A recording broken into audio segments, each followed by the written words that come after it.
講兩句先啦。好 ，hello。其實我真係入行第2部戲就同佢拍㗎啦。係。拍咗無數都係。30年。30年。其實今日係一個我第一次演唱會亦都有好嘅紀念日子啦。又係今年又合唱歌啦。係。好難。係。冇諗過。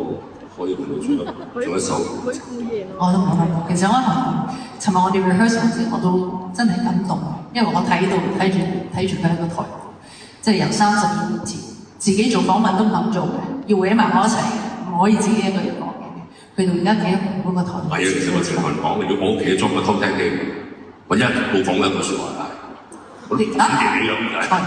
但係咧，我哋都有嘅。尋日我講話，咦，其實除咗收歌咧，好似佢係年紀最大，去第一次喺紅館開第一次。我今日個名叫做古月木風，即係咩？胡風咯。哦 ，OK， 好，唔緊要，有心唔怕遲啊嘛，係咪？係嘛？我哋個年紀差唔多就冇玩嘢啦。OK， 冇事嘅，係大家最緊要努力 keep 得好，係咪？係啊。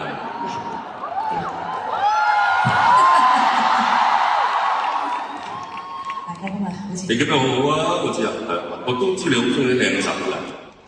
邊個唔中意靚仔啊？呢度有冇女人唔中意？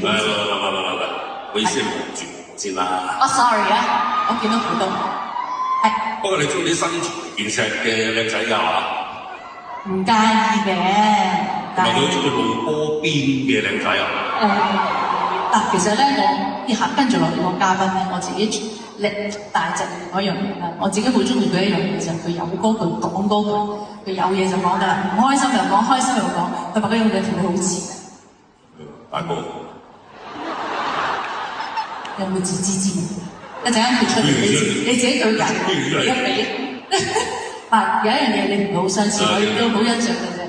每講一句説話咧，中間唔知點解好多啲造詞。令到一句你今日食咗飯未啊？你今日食咗飯未啊？你媽媽？爸爸？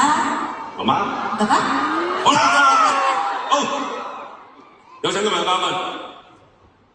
賓。